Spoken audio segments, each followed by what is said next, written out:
debut back in September. And also Robesi Ramirez, two-time Cuban Olympic gold medalist. He will be making his fourth bubble appearance against the toughest test of his career from Barranquilla, Colombia, Brandon Valdez, as an 8-round featherweight bout. So again, we have an extraordinarily packed night of fights on Saturday. And so before we get to the fighters, Edgar Berlanga is here right now. But before we get to Edgar, I'd like to turn things over to the president of Top Rank, Todd DeBuff. Todd, please go ahead. Thanks, Evan. First of all, I'd like to thank all of you for joining, and more importantly, all of you for being so supportive of our business and supportive of the sport during this long pandemic that we never thought was going to be continuing this long. And I think it started in March and we thought we'd be up and running in June, but back to normalcy. So listen, this is, I want to first, before I talk about the fighters, I want to talk about the specifics a little bit on a big picture. The MGM has been fantastic. ESPN is a wonderful partner. Everybody from UMC to the testing, the medical physicians, the Nevada State Athletic Commission, everybody has been taking on all challenges in this and really has done a great job, including the governor of Nevada supporting us. And as we see this second spikes or this current spike throughout the country with massive numbers that are coming up all over, allowing us the ability to go through and present live content and give the fans something. From a programming perspective, December 12th has always been a special day, or this December weekend has always been a special day for us on our programming wheel. As you remember, this is typically, just for a note, this is the Heisman night. This is normally when the Heisman would have been taking place under the normal cadence of a schedule, and it would be our lead-in. Knowing that and knowing the history that we've had with doing in excess, Terrence Crawford fought last year in the main events against Cavalicius, the main event, and Teofimo fought Comey. And we've had Loma against, I think it was Pedraza, and Loma against Rigo on this night. This is a special night. And just because the Heisman isn't in its normal cadence, we knew that this night, for all viewers and all programming people, was a night that we wanted to keep our flag in and really keep the roll going of what we've been doing. So I wanted to just say that Shakur, who now is now going to end the bubble as he started the bubble as the main event. This is a great platform for him, as it is Edgar Berlanga and as it is Felix Verdejo, as we think the viewership is going to be consistent with the massive success we've had the last couple of months. So at this time, I'd like to throw it back to Evan. I see Edgar sitting there chomping at the bit. There's no real introduction needed. All I needed to see him do was stand up on the corner of the ring ropes like he did last fight and call himself a beast, which everybody is saying, is he a beast? But I will say something about Edgar, which is incredible, is that, we talk about guys working on their ability in the ring, and then guys working on their marketability. He has done both, and I think that's why we've seen this great rise of talent come up and great rise in interest. And he's done a great job using social media, engaging with people, and that kind of good work for us to give him a big platform is terrific, and we're going to see a real star coming through. So, Evan, I'll send it back to you, and any questions on here. Thank you very much, Todd. And before we get everybody who wants to ask a question, the drill, raise hand button on the Zoom, send a private message in the chat. If you can't figure that out, just shoot me a text and I will get everybody in the queue. So before we get to the questions, Edgar, you've been on everybody's radar for a while, but you broke out back on October 17th, leading off the Lomachenko-Lopez broadcast, which did obviously well over 3 million viewers. So can you talk about how things have changed for you since that night of October 17th and how excited you are to open the show once again on linear ESPN? I fought October 17th, and I always knew that every fight is gonna get better and better. And first and foremost, I want to thank Top Rank, Todd the Buff. I want to thank all the staff, everybody, for even getting me on that card, because that was big exposure for me. I shocked the world once again with another first round knockout with a guy that's never been knocked out. And I feel like the October 17th fight really took off for me. I caught a lot of people's attention, in the music industry, a lot of celebrities, and news media as well. I just got on Despierta America. It's one of the biggest Spanish national television shows in the morning. They just aired the news today. So it's just been amazing, man, since October 17th. I wanted to be on this card December 12th. I wanted to end the year with a bang. Thank you very much, Edgar. Now we are going to get to our first question, and that comes from Jake Donovan, Boxing Scene. Jake, please go ahead when ready, sir. Great. Thank you very much, Evan. Edgar, before I ask my official questions, a lot of my boys want to know, where the hell are you going that you're paying $150 for a haircut? Nah, I should have said how much you guys pay for haircuts at home, because that's like a home haircut for me. I wouldn't pay $150 for a haircut at the barbershop. I'll probably pay the most $50. Okay. But I got people mixed up. People was like, what the hell? Like, he's paying $150 for a haircut. What? It's a home haircut. The guy comes with his equipment, he takes care of me. I'm home with my slippers on, boxers, whatever, and he's cutting me.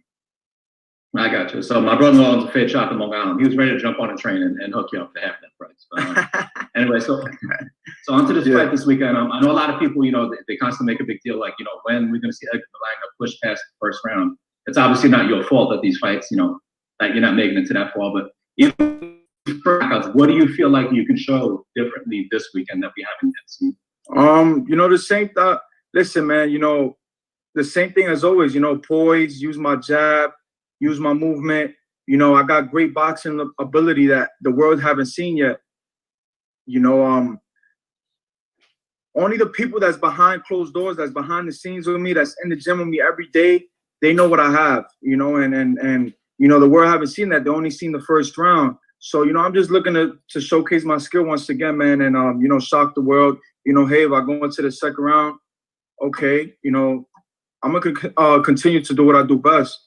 And I'm going for the win, man. I'm aiming to look spectacular Saturday night. Like I said, shock the world. Yeah, very cool. And then I wanted to ask, I know you're not looking past this weekend, but Canelo Alvarez, he's ready to plant his flag in the 168-pound division. That means a lot of the guys are probably going to be waiting in line to get a shot at him. What do you believe you can do? Like, I'd say even within the next 12 months to become like that second winning guy in this division. And then Todd, I'm going to just continue to do what I'm doing. Puerto Rico haven't seen nothing like it before. Trinidad even told me, there's been a lot of great fighters coming out of Puerto Rico, but there haven't been a guy that is 168, that's 6'2", Puerto Rican from New York, that could box, that could punch, that has all the attributes to become a star in the sport. I have different varieties of a fan base. I have the Black American people. I have my Puerto Rican people from Puerto Rico. I have the guy here from New York. And it's just a big thing, man. I'm not looking just to target my island, because eventually I'm gonna gain the island. I'm looking to target the whole world, man. I want to go down the block and go to a bakery, and I walk into a bakery, and the people that work at the bakery knows who I am, and that's my goal. Very cool. So Todd, you thinking big picture all the time. How do you get Edgar to that position, especially since he's blown for guys in 2 minutes or less every time out? I think the key to that is when we fight with this all the time, and it's you fight with the right matches at the right time and finding when he step up. I was on the phone with Edgar's manager Keith for a long time, and we were discussing it. And I've seen this. You get to with the groups. His father wanted to fight Gennaro Hernandez, right? He still needed to take was, I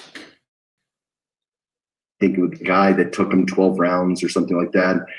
He was, and he needed to give him the distance fights. And when Cotto was coming up, it was like, I would say to Bruce, I said, hey, could he fight Justin Juco? And he's like, yeah, he could fight him for 6 rounds. I've never seen him fight more than 6 rounds, right? So I think with Edgar, he has to stick to what his fundamentals are, is just on his ability, do what's right for him, right? And the right matches at the right time and find the right balance.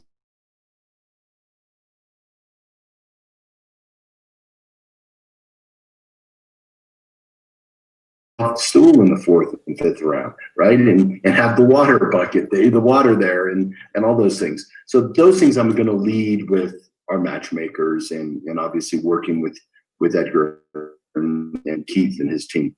From a marketability standpoint, like I've always said to you, we're not big at chasing money, we're big at creating money. So I'm not going to chase money for him like any other guy that we think is going to be the future and an attraction in the sport. I'm going to just activate our team and activate the platforms that we're with and our partnership with ESPN and our staff to create money around him. That people want to see him, the whole island stops and boom, they see him, they stop for that. We've done it before, and Madison Square Garden just blows off the lid like Cotto and Zab Judah did, right? That's what we dream for. So, I think we have to balance the two things, and I think he's got a great start right now, and I think exciting stuff is ahead of us. Great. Thanks so much, Todd. Edgar, best of luck this weekend. Great to have you back. Thank you. Thank you. Thank you, Todd. And now next we go from ESPN.com, Reggie Woodson. Reggie, please unmute and ask your question when ready. Thanks, Wood from Bite Down Boxing. How you doing, Edgar? How you doing, man? I'm good. Look, you don't have the worst group of friends in comparison to some fighters that we see out there. But, with guys like Fat Joe, Tracy Morgan, do you find their encouragement of you towards boxing in your career, do you find it realistic according to boxing standards? Yeah, like Joe, man, we always talking about boxing, man. Or Tracy, we always, every time we get together, man, it's about the sport, it's about me being focused and staying focused because they've seen fighters, like myself, make it to a certain point, and get caught up in the limelight and just get caught up in bullshit, and their career just drifts down. It's a blessing, man, to have these type of people around me, and they not just around me, they're like really, really with me. They call me from day-to-day basis to check up on me, check up how I'm doing. If training camp is going well, I'm training hard, how I'm physically, mentally, spiritually doing. And it's an amazing feeling. And my apologies, Reggie. I got because Eric Woodyard covers some boxing for ESPN. So my apologies, Reggie. So yeah, apologies for the confusion. We go to the next question. Jeremy Harridges. Jeremy, please unmute and ask your question when ready. Hi, Edgar. I saw a quote, I think it was with BoxingScene.com, where you talked about having to pay extra to get Ulysses to fight with you. Is that something that's occurred before, or is that something that you're starting to see now? And what does that tell you? Yeah, fighters is gonna want to get paid more now. They're not just gonna want to jump in the ring with me for chump change. It happens to the best, man. Just like now, like I said, now I'm starting camp. Well, I ended camp now, and for this next camp, we're gonna be looking into flying a couple fighters out, man, because and starting to have to pay people because now fighters is not just gonna jump in there with me to take punishment. Looking at him on film and as far as what you see of Sierra on film, what are your impressions of him in the film that you've seen? I've studied him, my team studied him, my dad studied him. He's a perfect fighter for me. He's mile high, I believe he's 6'1". He stays right there. He doesn't have quite a big, good foot movement, man. But for me, he's a perfect opponent for the 12. Thank you very much and best of luck. Thank you.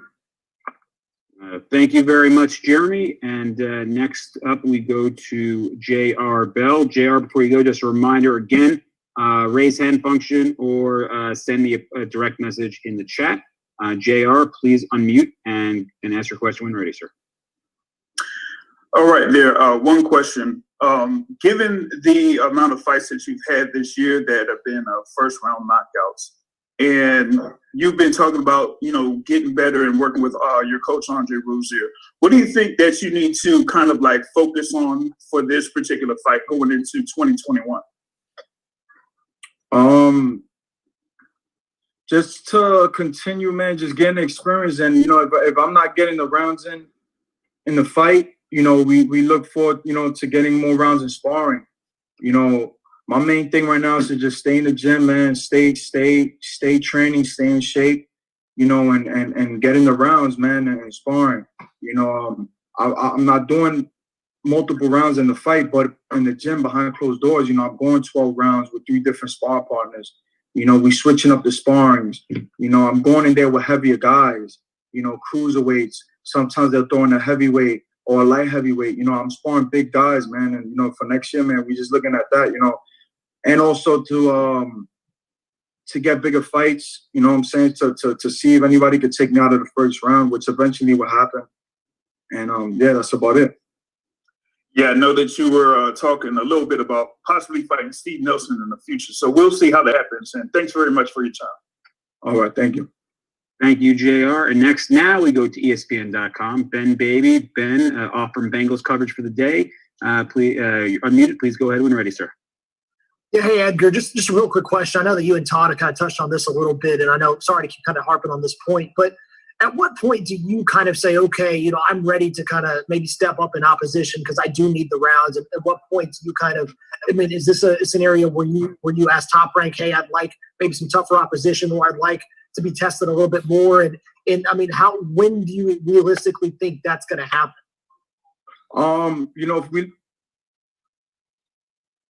Sorry about that. We looking forward to next year, man, being a big year for us. Like I said, man, I'm 23 years old. I'm still young, and Rome wasn't built in a day, man. We doing it step by step, brick by brick, but next year we definitely looking forward to really stepping it up, possibly for the Puerto Rican Day weekend in New York. God winning, the MGM Grand is open. The MSG's open. We're looking for a bigger fight that day. Thank you. Thank you very much, Ben. And we're going to go next. Juan Navarez. Let me see if I can find that. Nope, cannot find that. Hold on 1 second, guys. 1 second, Edgar.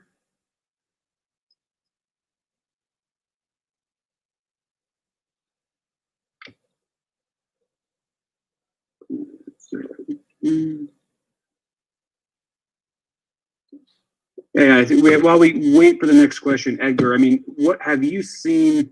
How much tape do you study? Like, is that something that you leave to Andre Rozier, or is tape study something that you are sort of intimately involved with when you're prepping for an opponent? Oh yeah, just like it's different times I watch tape. Sometimes I watch tape on different fighters, just to pick up on certain things so I can add to my arsenal. That's another thing I do. But also, like, for the opponent, man, I don't like to just dwell on the tape, So, I watch a couple tapes, maybe 2 fights, and then I leave the rest to Andre and my dad, and they study that guy. They make sure and they find the right game plan for us to utilize that night. All right. And I think now we go to Ricardo Torres. Ricardo, I'm about to unmute you. Ricardo, please unmute and go ahead when ready. Yeah, thank you.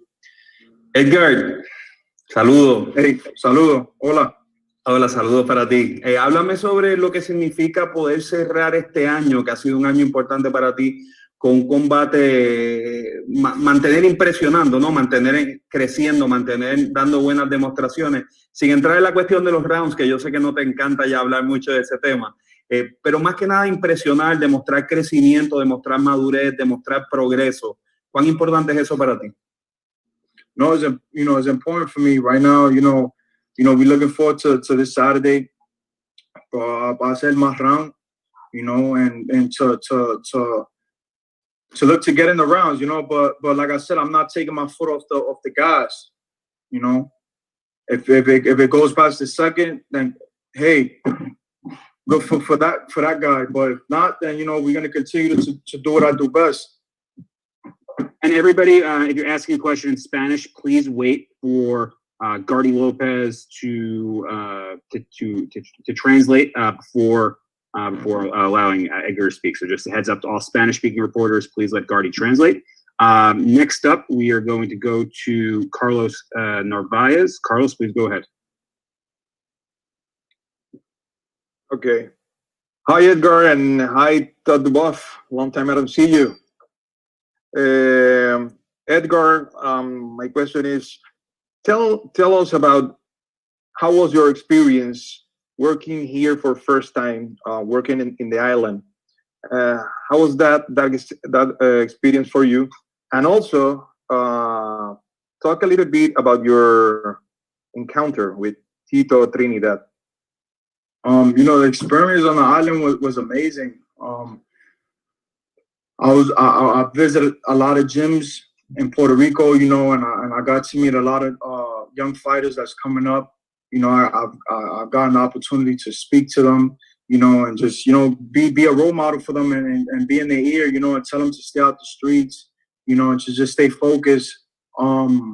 Just being in the island, man, I was with my father, I was with my coach, I was with my team, my girl, and, you know, I had an amazing time. You know, the people treated me very well. I went to Gimnasio, you know, Ivan Calderon, and then towards the end, we met up with Tito Trinidad and his town, you know, and Coupe Alto, and it was amazing, man. You know, I got very emotional because this is the man that I idolized since I was a kid. You know, he's one of the reasons why I started boxing, and you know, having to meet him, it was very emotional for me. It was amazing. You know, I've seen the kid. I mean, I've seen him, you know, fighting at the age of 2 years old. And, you know, finally to get to meet that man, it was just amazing. I've been with a lot of celebrities, with a lot of big people in industries out there, but it was nothing like being with him. Any important message that he give you? Yeah, you know, to stay focused, you know, keep training hard, and to listen to my dad, you know, listen to my team, you know, and sky's the limit. You know, he told me that him seeing me for the first time face to face, he already knew I was a humble kid, you know, and he sees that my dad is in my corner, so he knows that I have a good head on my shoulders, and he told me that I'm gonna go far in the sport, just to keep remaining focused. Mm-hmm. Good. When you saw Edgar Berlanga, what do you think about him? About like a prospect?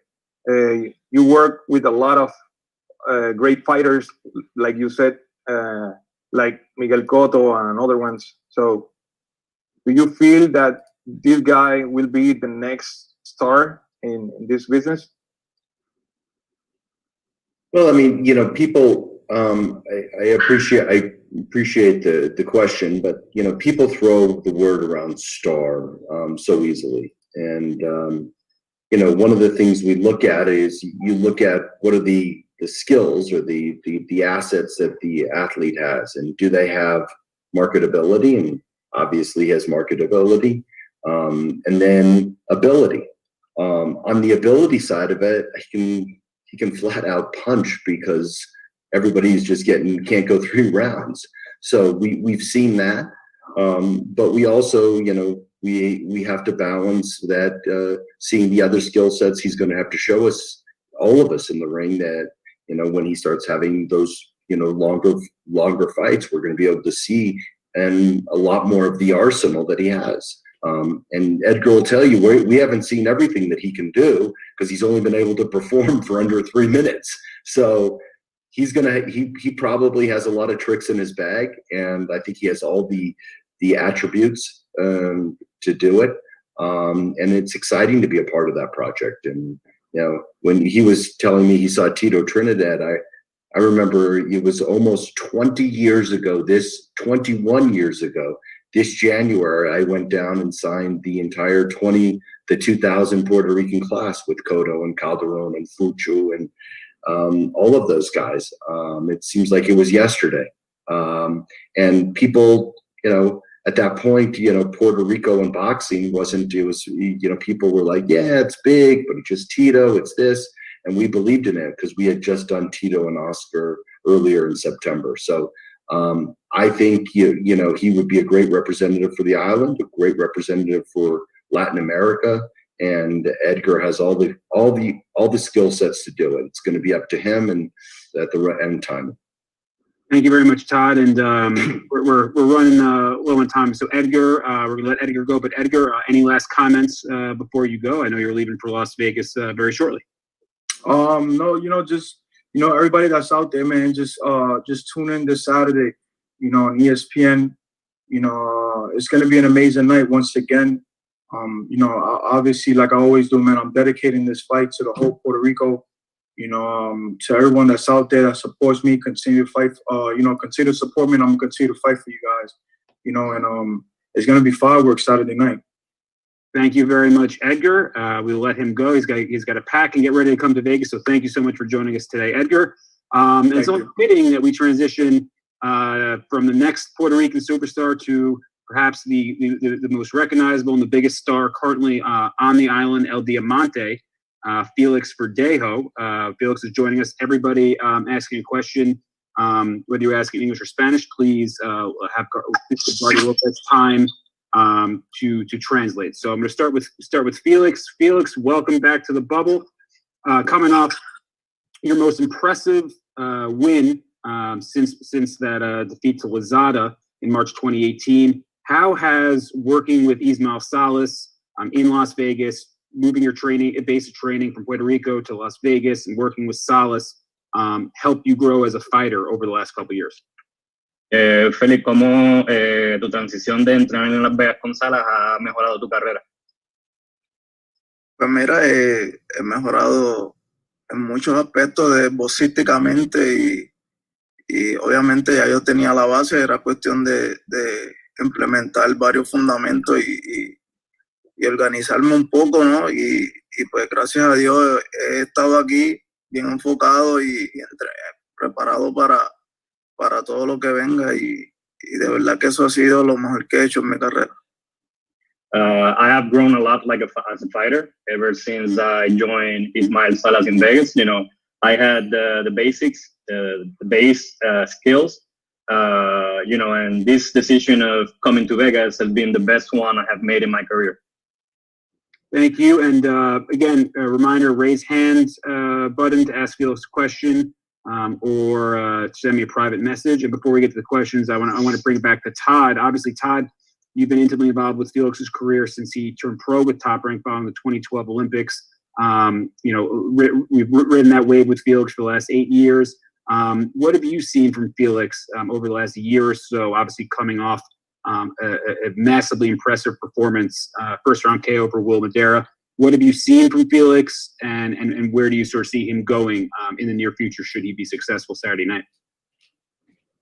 I think Felix was a very gifted on talent. He's always been gifted on talent. When he came out of the Olympics, most people put him at the top of having the skill sets, and then obviously had obviously coming from Puerto Rico and a country that has great support for it.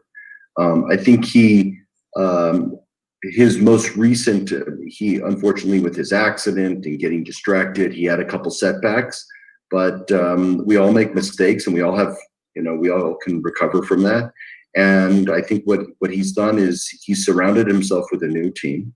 He looks incredibly focused, and I think he's going to be in line to have a big shot. And if it's the lightweight division is as exciting as anything, and if it's Felix and Teofimo or Felix and Loma or whoever else is out there, I think he's put himself dead set in the center of the conversation for the best fighters in that division, which is very deep.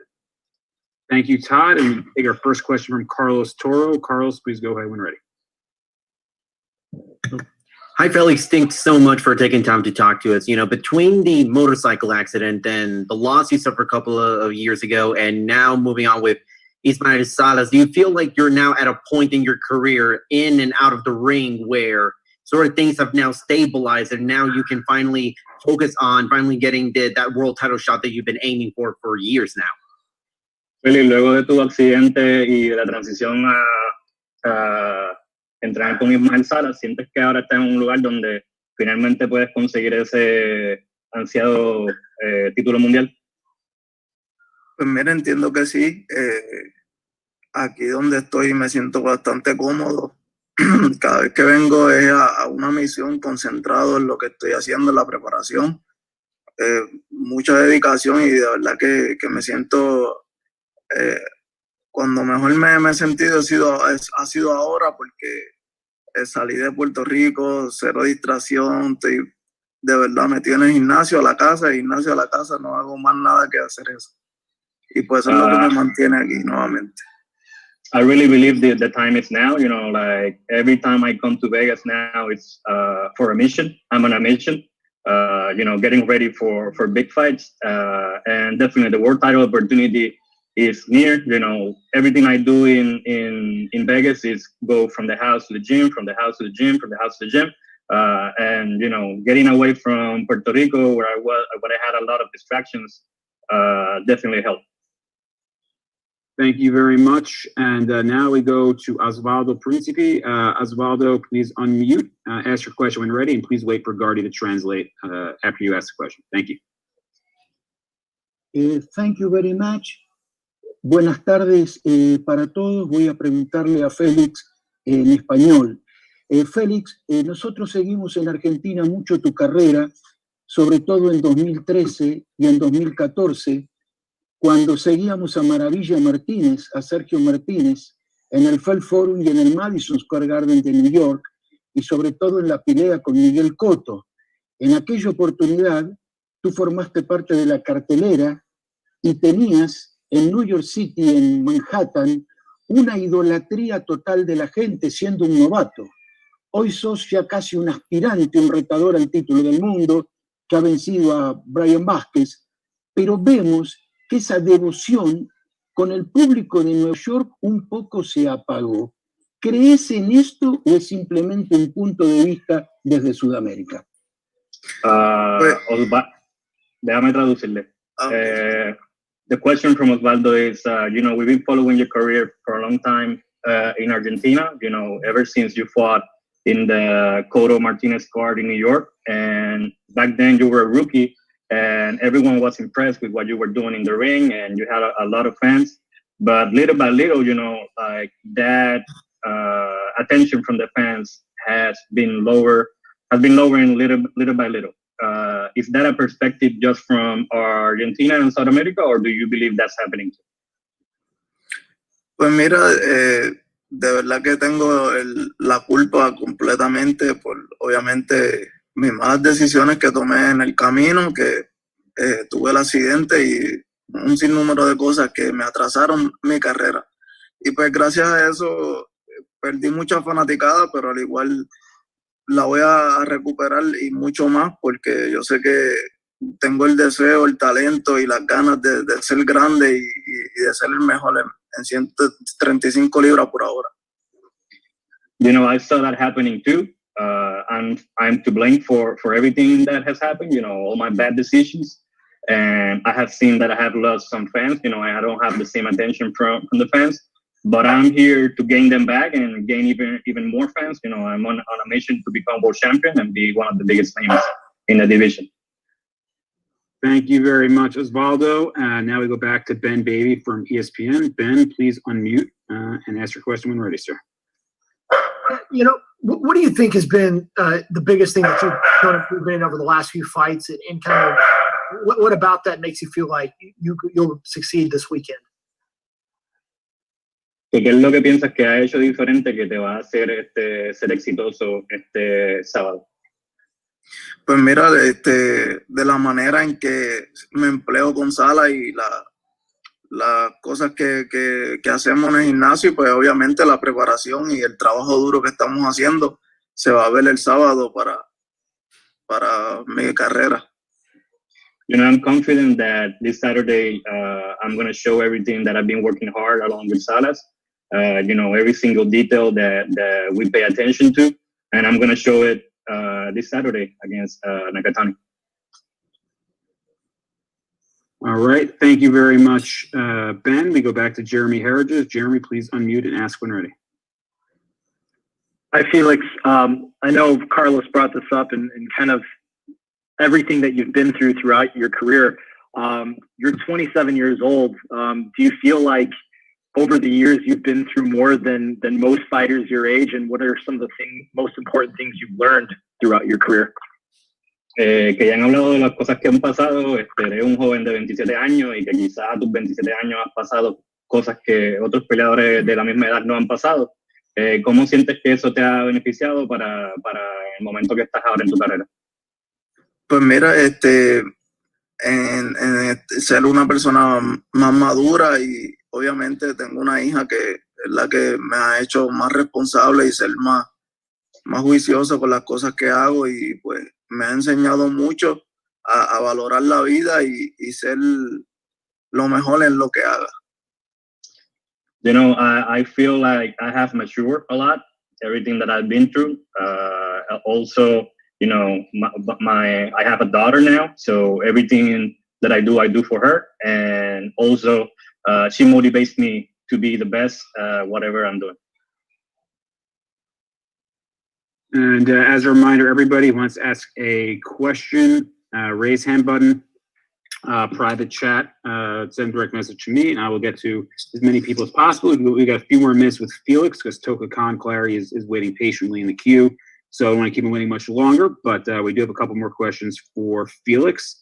And I will now turn it over to J.R. Bell. J.R., please unmute yourself and go ahead. All right. One question here. Given that, you know, you're going up against Nagatani here, and we saw what happened with Nagatani against Teofimo Lopez at the MGM National Harbor. What are you looking to do here to, you know, impress people so that you may be in position to fight for a world title very soon, like in 2021? Ya que vimos lo que pasó entre Nakatani y Teofimo, ¿qué son las cosas que tú piensas que debes hacer para entonces enviar un mensaje de que estás listo para pelear por un título mundial en el 2021? Pues mira, obviamente hacer el trabajo que me pide la esquina y ganar convincentemente y vean que hay Felipe para largo y yo sé que eso viene de la mano si Dios lo permite y vamos a ser el mejor del mundo. You know, I'm shooting to be the best lightweight in the world, so I'm gonna, you know, come for a convincing win against Nakatani. I'm gonna follow the instructions from my corner, and I know that, you know, those things come back high by hand. I'm gonna get a big win on Saturday. Thank you very much, JR. Crystal, please unmute yourself and go ahead when ready. Crystal Hart. Well, my question was sort of like the gentleman's ahead of me. I just wanted to know what his thoughts on Nakatani and Teofimo Lopez, what his thoughts were, and did he see any flaws? Maybe what would have he had done differently to make a different outcome than Nakatani did?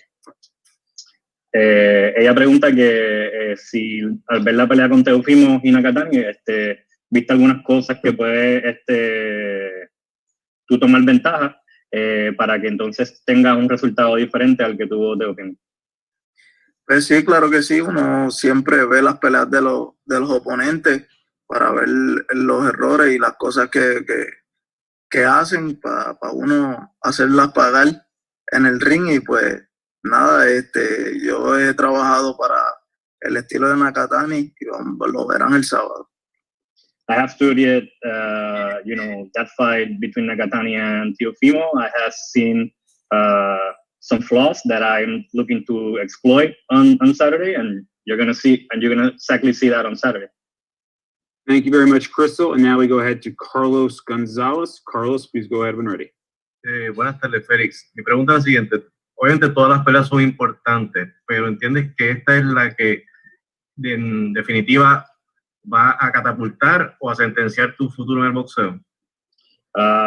Every fight is important, but do you feel that this is the one fight that is going to catapult you to the world title shot and define your future career in boxing? Claro que sí, estoy de acuerdo con la pregunta porque es lo que va a determinar nuevamente mi futuro. Estoy en la balanza, como uno dice, pero yo sé que el futuro mío está asegurado ahí. El sábado lo van a ver, que voy a ganar con una victoria convincente y voy a demostrar que yo voy a ser el mejor del mundo. This fight will definitely define my future in boxing, but I'm confident that I'm gonna get a big win, a convincing win against Nagadani, and I'm shooting to be the best lightweight in the world. Thank you very much. We're going to let Felix go because we're a little behind schedule and want to get to Toka Kahn Clary, who's up next. Felix, any final thoughts, final statements you'd like to make as we approach Saturday night? ¿Algo más que quieras decir para finalizar? No, que gracias por el apoyo que me siguen dando los fanáticos en Puerto Rico, en el mundo entero, y que hay feliz para largo. I just want to thank everyone for the support, all my people from Puerto Rico, and I'm going to let them know that there's going to be Felix Verdejo for a long time.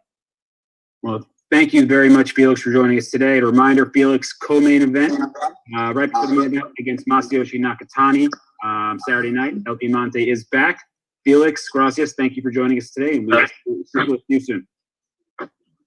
And thanks to Felix for joining us today. Now on the line, we have a junior lightweight contender, opportunity of his professional life right now, on a nice little winning streak here.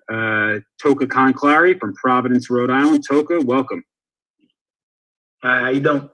So, can you talk about how this opportunity arose, how quick you were to accept this opportunity, so everything that went into that, and what your feelings are on Shakur Stevenson as the fighter? I know you two kind of sort of missed each other a little bit in the amateur ranks, but you are familiar with him. So can you talk about all of that? This opportunity, it's a blessing for me to be in this position I am, that I have in my life. And, we always been working. Boxing is a sport that is full of opportunity. You just got to wait and be patient and keep grinding in the gym and stay positive. And we've been doing that. We didn't know we was going to get this opportunity, but when it came, we was ready. We just came up a fight. So we already been in the gym. So when this opportunity came, it wasn't a problem. We didn't hesitate. We just knew it was time. Todd, I'm muting Todd. There's a quick question for Todd the Buff before we get to the questions at hand. I just reminded everybody in the chat, please raise hand button. Please raise hand button or send me a private message to ask a question for Toka Kahn Clary. I'm now here with Todd. Todd, I know you're obviously very familiar with Toka Kahn Clary from his early days fighting under the Top Rank banner. First southpaw of Shakur Stevenson's career. Knowing Toka like you do, what sort of challenges do you feel he could present to Toka? I mean, I think what we're dealing with here is two very quality fighters that have had extensive amateur careers. So the pedigree is so high. They have seen guys at a world-class level against each other similar. Maybe not as professionals, but during their whole training. So I think that they both have challenges ahead of them. And I think, and this is what makes the fight game so interesting, is that when you have guys with the deep pedigree and the great training, that they do have the ability to, when they do get in the ring, you see incredible quality. I think when Toka was with Top Rank, he was more of a prospect than he is today, where he is more established right now, and he's gotten more fights under his belt, and he's now a real contender, and he's going to have his hands, with a very skilled Shakur Stevenson. And I think they both offer complicated little, tricks for both of them. And I think it's going to be a terrific fight. Thank you very much, Todd. And our first question for Toka Kahn Clary. comes from Danny Ole from the UK. Danny Flexen, please go ahead when ready. Hey Toka, how you doing? Hey. The last time we saw, well, not the last time we saw you, but the most notable time we saw you, certainly in the UK, was your fight with Kid Galahad in the featherweight eliminator. Just tell us a little bit about what you learned from that fight, and also why you decided to step up from 126. Well, my weight, I'm getting older, and my weight was a little bit of a problem. So I'm getting bigger, I'm getting stronger, and I'm getting older. And in that fight with Kid Galahad, you know, if you watch the fight, it was a slow-paced fight. You know, it was a good experience for me, good exposure. Kid Galahad was a great fighter. He did a lot of good things in there. He told me a lot of things in the ring as well. You know, and I learned a lot from that fight. And after that, we've been grinding, we've been working. And I know I belong on that level after that fight. You know what I'm saying? After we fought Kid Galahad, you know, I wasn't outclassed. I wasn't like, it wasn't like he outpointed me so bad that I didn't belong, you know. I felt like I did some good things in that fight. It's just like down the stretch, that's why I felt like I took my feet off the gas a little bit. But it was a great learning experience for me, you know, and I took those learning experiences and I just moved on in my career. Now I feel like I belong on this stage. I belong at this level. Thank you very much, Danny Flexen. We are now going to go back to Jake Donovan with Boxing Scene. Jake, please unmute and go ahead. Thank you very much, Evan. Toka, I know you were linked earlier this year to a fight with Abraham Nova. Obviously, everyone has to respect the reason why you didn't go through with it. At the time, was there any fear that you wouldn't get another big opportunity in 2020, or were you always confident a fight like this would come along? Well, you know, boxing, like I said, is filled with opportunities. You know, I'm at the point in my career. If you see my record, like I'm always in the gym, so I just knew that I just had to be patient. My time would come, you know, and that's what we did. My manager did a tremendous job, you know, and we here now. This is the opportunity we've been looking for. The opportunity we've been waiting for, and I feel like it's small never. Gotcha. And then I know you had, you know, the Rush Shaker it was like 6-7 weeks ago. Did you know at that time that this fight was coming along and that's why you took it, or did you just take that fight for the sake of getting back in the ring? Nah, my manager got me that fight because I wanted to fight so bad. But now we didn't know that the fight with Shakur was gonna come up. My manager just got us that fight just so, because before that fight we haven't fought for like 14 months. So my manager was like, we need to do something just so we can stay active, and it worked out in our favor. All right, very cool. Thanks so much, Toka. Best of luck this weekend. Thank you very much, Jake. Now we go to Brooklyn, New York. Xavier Porter, please unmute and go ahead. Thank you, Evan. Toka, how you feeling today? Doing good. Thank you. Okay.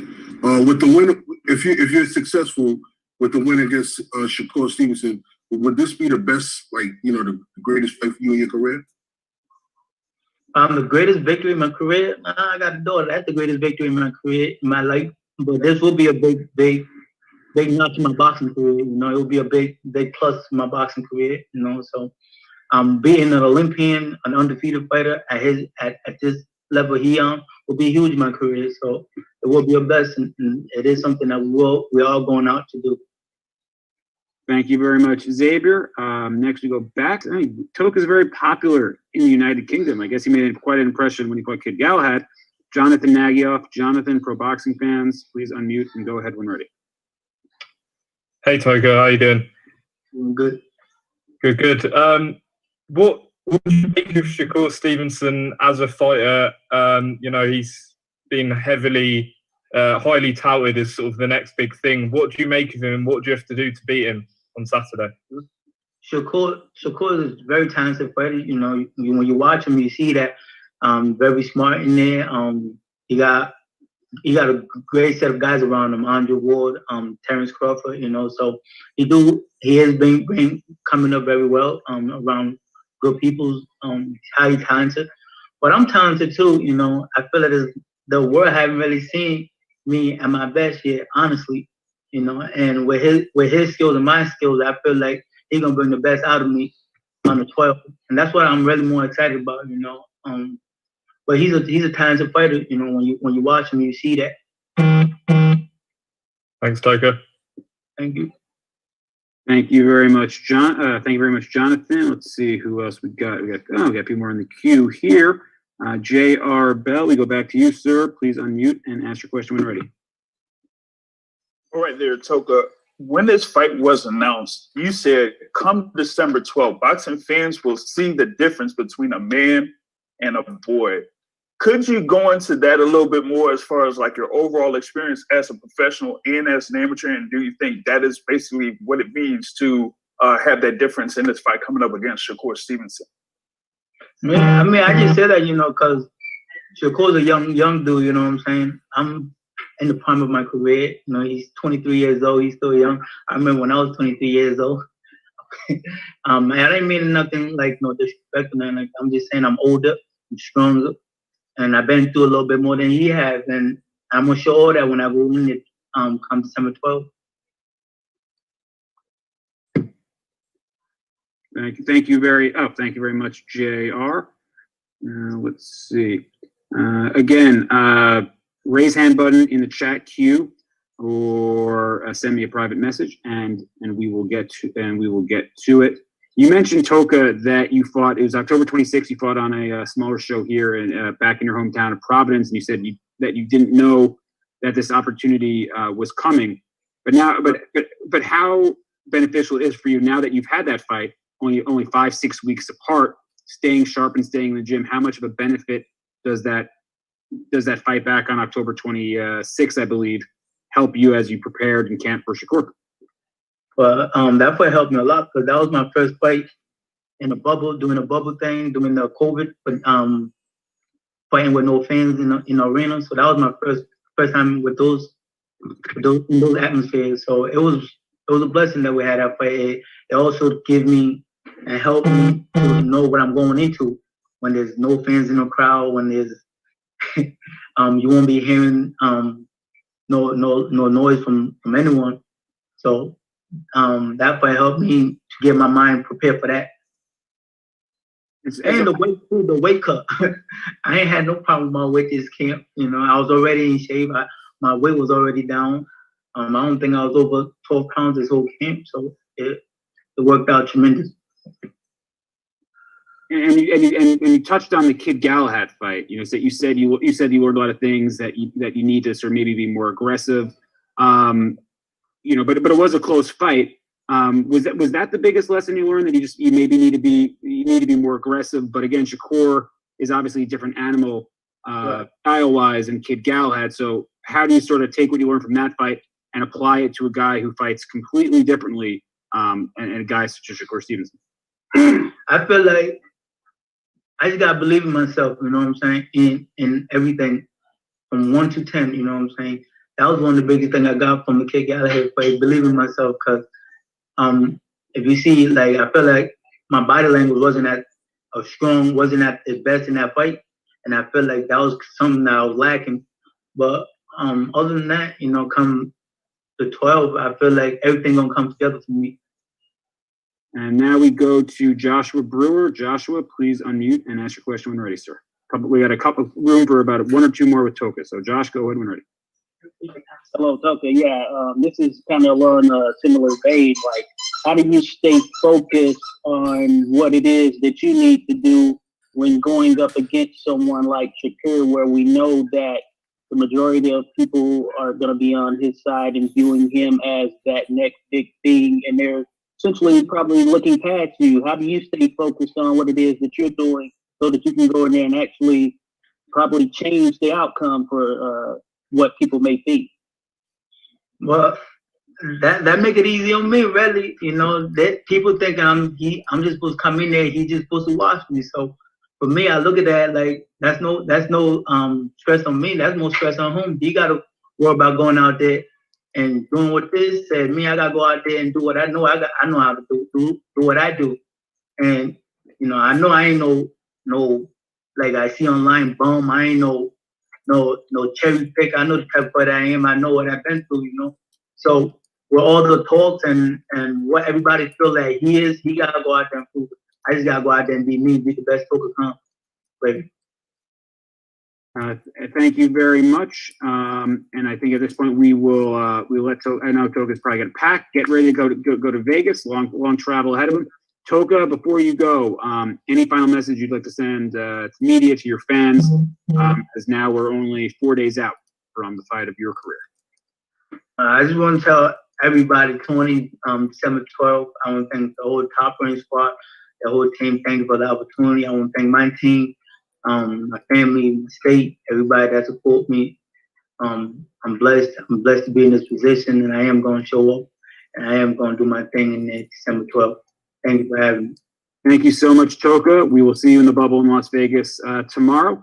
Good luck, safe travels, and we'll see you soon, sir.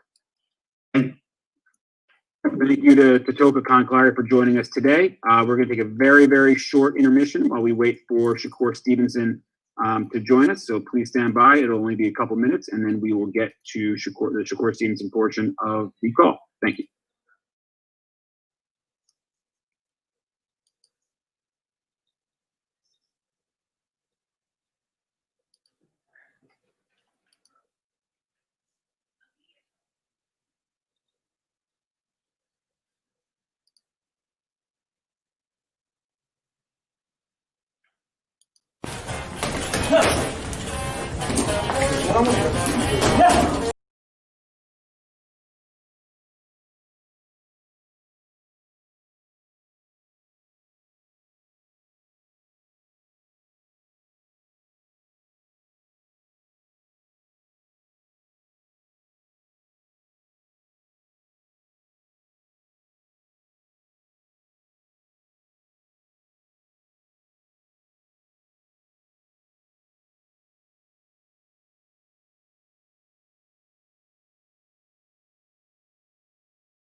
question from the media.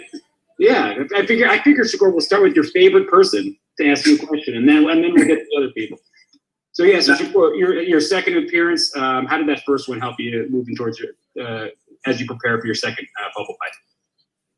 I mean, the first time it was like a new experience going into the bubble and getting used to being inside the bubble. Where it's like things not the same. You're not around your family. You're not around nobody.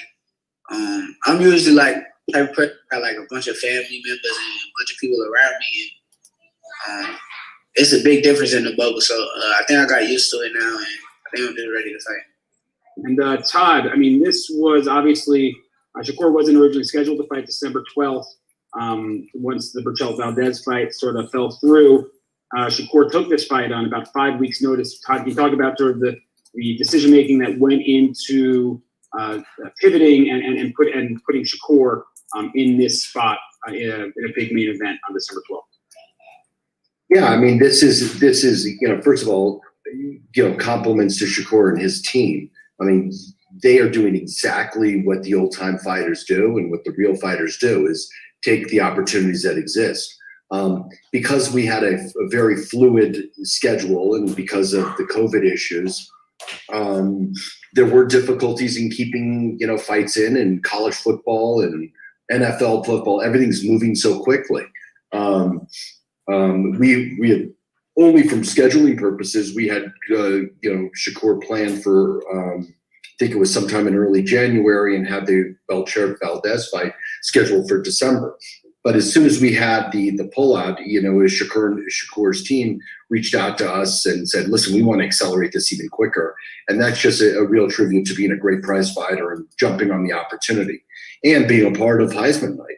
I mean, again, I said this earlier in the interview, this December date is a big, big date for the network and for us collectively as the top ranked content provider for boxing.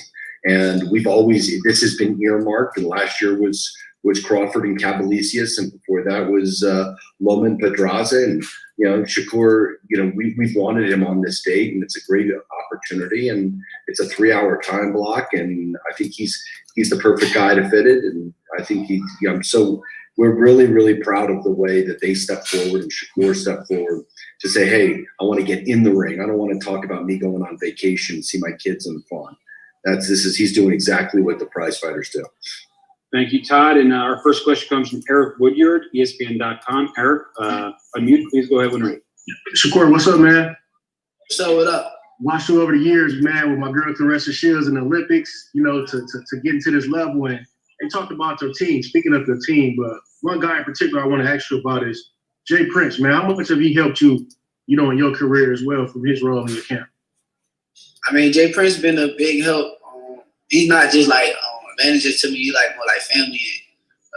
We got like a real relationship. So actually, like Jay Prince, I don't look up to a lot of people, but Jay Prince like one of the people in the world that I really look up to. And, I see him as a great role model for myself. So he's been a big help, and I'm blessed to have him on my team. How do you decide who gets around you at this point? Everybody wants a piece of you. They see you as coming up. How do you pick your inner circle and who gets around you and really gauge, who's worthy of being around? Ain't no new people that come around me. I don't let new people in. I got like a thing with that. Like when you let new people in, that's when things go wrong. So I got a thing where it's like the same people that been with me since the start of my pro career and before my pro career and all that. Them the people that's with me now. So that's just how I move. I move a little bit different. Thank you very much, Eric. Now we go to Jeremy Harridges. Jeremy, please unmute and go ahead. Hi, Shakur. I think you said a few months ago before your fight with Caraballo, you said that you didn't know one thing about him. You watched about 2 rounds. How well do you know Toka Kahn Clary in comparison? It's a little bit different though, because with like Caraballo, I never seen him fight before, so I just went into the fight with like clue of what he was bringing, and just them 2 rounds I knew. But with Toka, I actually seen him fight Kid Gallagher. I knew of Toka since I was an amateur coming up, and he was going to like Olympic trials and all that kind of stuff. So I knew of Toka, and it's a lot different with that. But I will say, like, this fight, I only watched Toka like 3 rounds the most. Like, that's the most I watched Toka too. So I can't really sit here and act like I've been studying him and all that kind of stuff. But I know of his style already. So. Any opinions about what he brings to the table, or your opinions about him as a fighter from what you've seen? I think that real like boxers and like people like me, like we understand that he's a good fighter. Like it ain't like you getting in there with a scrub, and I know that he's like a real good fighter. I think that that's really like my opinion of it. I feel like, but it don't really matter how good he is or like what he gonna bring. I'm gonna make him look a certain way, and people gonna have their opinions of him regardless. So. Thank you very much. And now we go over to the UK. Danny Flexen. Danny, please unmute and go ahead. Hey Shakur, how you doing? What up? What up? Just wanted to talk about what your main reasons were for moving up to 130, and who you see as kind of the main potential rivals in your future there. A lot of fighters recently have moved from 130 up to 135, which I'm sure you will eventually, but at the moment at 130, who are the main guys for you? I mean, I say, like biggest rival right now probably is me and Berchelt. Berchelt being the top dog, and everybody know what kind of like potential I got, so they gonna match it up. Well, like boxer versus big puncher. Can Shakur beat this dude? Like this is a different kind of fighter. So I say Berchelt as of like right now, but in the long run, I think probably me and Tank. Thank you very much. We go back to the UK. Jonathan Nagya, pro boxing fans. Jonathan, please unmute and go ahead. Hey, Shakur. Going into this fight, obviously you've got that #1 mandatory position with WBO. Is that a fight that you want after that, the winner of the proposed fight between Herring and Frampton? Oh yeah, that's the fight that I'm getting. It ain't the fight that I want. It's the fight that I'm getting. So hopefully they hurry up with their dates and decide what they doing, so that way I could be back in March against the winner of that fight. Will that be difficult for you if it is against Jamel Herring, considering you're quite close? I mean, boxing the business at the end of the day. I don't look at nobody as friends. We get in the ring. I gotta feed my family just as much as he gotta feed his family. So I can't look at it like, oh, I'm cool with Jamel. Nah, that's an enemy when we get in the ring. So we just gotta wait and see. Thank you very much. Thank you very much, Jonathan. We go next to J.R. Bell. J.R., please unmute yourself and go ahead when ready. Brother Shakur, what's good, man? What up? What up? All good. How important was it for you to try to get in another fight this year? I ain't gonna say like it was like very important, because from my knowledge, like I didn't even know that I was gonna be fighting this year. Like I thought it was over. I thought the next fight was January or something like that. So it wasn't really like super important. But I mean, once like the call came, I'm one of the people that I'm always in shape, and I'm not gonna pass up on the opportunity, no matter what it was. So I actually jumped forward thinking like, shit, if Berchelt fell out the fight with Valdez, I could try to get the Valdez fight, but I guess Valdez want to play chess, and he want the title and whatever excuse he want to make. But sooner or later, if he get past Berchelt, he gonna have to see me too. So he can't run for too long. Thank you very much. And now we go to Danny Thompson. Danny, please unmute yourself and go ahead. Shakur, can you hear me? Yes, we can hear you. Yeah, okay, Shakur, Danny Thompson with the 3-point conversion. The last few weeks in boxing have been special. Some of the best pound-for-pound fighters have been fighting over the last few weeks. Timofeo Lopez, we had the Errol Spence fight. We had Bud Crawford, among others. Jamarlo Tank Davis. Do you feel a little bit extra pressure going into Saturday night, knowing that they put on such great performances, for you to exceed and also show that you are, quote unquote, the pound for pound best fighter in the world? I'm not even trying, like, I don't think I'm at that point where I'm going to just say I'm the pound for pound best fighter in the world, but I'm competitive, so I do like to compete. But at the end of the day, I'm more focused on performing to myself and my family and my friends and all that kind of stuff. So I'm competitive, but I ain't looking at their performances and judging. Because if I'm being honest, like, some of them performances, like, if I'm being real, like, me, I wasn't really that impressed.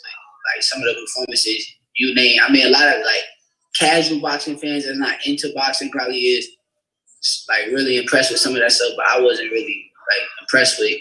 A performance that did probably impress me the most probably was Teofimo. But other than that, I wasn't really impressed. And Terrence. Thank you very much. Again, as a reminder, send a raise hand button in the Zoom or send me a DM on the chat, and I'll get you in the chat queue. We're going to let Shakur go in a few minutes because he's got to, again, get ready to pack up and go to the bubble very shortly. So our next question comes from Reggie Woodson. Reggie, please unmute and go ahead. Hey, what's good, Shakur? What up? What up? It's Reggie Woodson of Bite Down Boxing. Hey, we've heard it all throughout the years that the elites or the greats have a difficult time coaching others. You worked the corner of Joshua Greer Jr. a few weeks ago. Did you experience any frustration in what he was able to do with your instructions versus what you were seeing? And does this add to your maturation as a fighter? I mean, nah, I ain't really. The most part I probably was frustrated is, like, when you, like, tell somebody to do something and you want to, like, go in there and, like, do it yourself. And, like, I'm a fighter, so I'm like, damn, I wish I was, like, in there to, like, be able to show them, like, what I mean. But other than that, nah. At the end of the day, with Josh is a great fighter, and at the end of the day, he was gonna do, like, what he did regardless. So it's more up to the fighter when you coach him. But being a coach, like, I guess it probably helped a little bit, but I ain't really too focused on that. That's something that I'm gonna be more focused on at the boxing. I mean, but I'm sorry. No, go ahead. Sorry. I was just asking, but does it kind of add to either how you're seeing the game or how you grasp the sport at this stage in your career? Thanks, Evan. I'm not sure. I don't think it adds to it because I feel like I'm already a student of the game regardless. So I think it adds to a fighter that if I go say something and I help coach them or something like that, I think it adds to their game. But I don't think it's added to my game because I sit and watch boxing all day, every day. So I could sit there and tell you this and tell you that, but I don't think it's going to add to nothing like that got to do with me and my boxing. Thank you very much. Xavier Porter, please go ahead. Shakir, how you feeling? Quick question in regards to, your thoughts against Jamel Herring. As a fighter, as a boxer. In a minute. Huh? I said, I ain't seen you in years, dude. It's been a minute, man. Good to see you again, bro. Quick question in regards to, like you just mentioned, your thoughts about Jamel Herring. As being around the guy, knowing him, I'm pretty sure you've been around his family and things of that nature. How do you transition from the mindset from being a boxer, being around him, to when you actually get the opportunity to say, you know what, this guy's my opponent. I got to do what I got to do against him. I mean, it's easy. I mean, that's like, I just feel like I got family of my own and I got a lot going on with myself that I'm so hungry. I don't care what you got going on. Like, if we get in the ring, if you cross the ring for me, you got to go. And that's just how I see it. Like, I don't look at nobody like, oh, you my family, so I'm I look at it from a standpoint where I got to feed my family and you got to feed your family. And I know for a fact that if you get the chance to hurt me, you ain't going to hold back. So I'm the same as that way. Thank you very much, Xavier. We're going to take one last question. Shakur's got to run. Crystal Hart, please unmute and go ahead when ready. Crystal, you there? All right, I guess I'll try it one more time. Nope, I guess we are having technical difficulties on her end. So we're going to end it here. Shakur, any last words you want to send out to to the fans, those watching on ESPN, and to the media out here today? Nah, just tune in December 12th. You're gonna see the same thing I've been doing, and a dominant performance, nothing less, and that's all you're gonna get out of it. Thank you very much, Shakur, for joining us today. And as a programming reminder, Stevenson against Toka Kahn Clary, Verdejo Nakatani, and Berlanga, Ulysses Sierra, regular ESPN 10 o'clock undercard on ESPN Plus, including Clay Collard, Robesi Ramirez, who Shakur knows very well. That'll start at 7 p.m. Eastern time. And we are going to have a nice addition to the ESPN Plus portion of the undercard, which we will be announcing very shortly. So stay tuned for that news. Thank you, everyone, for joining us today. Thank you, Shakur. And we will see you all Saturday night. Thank you.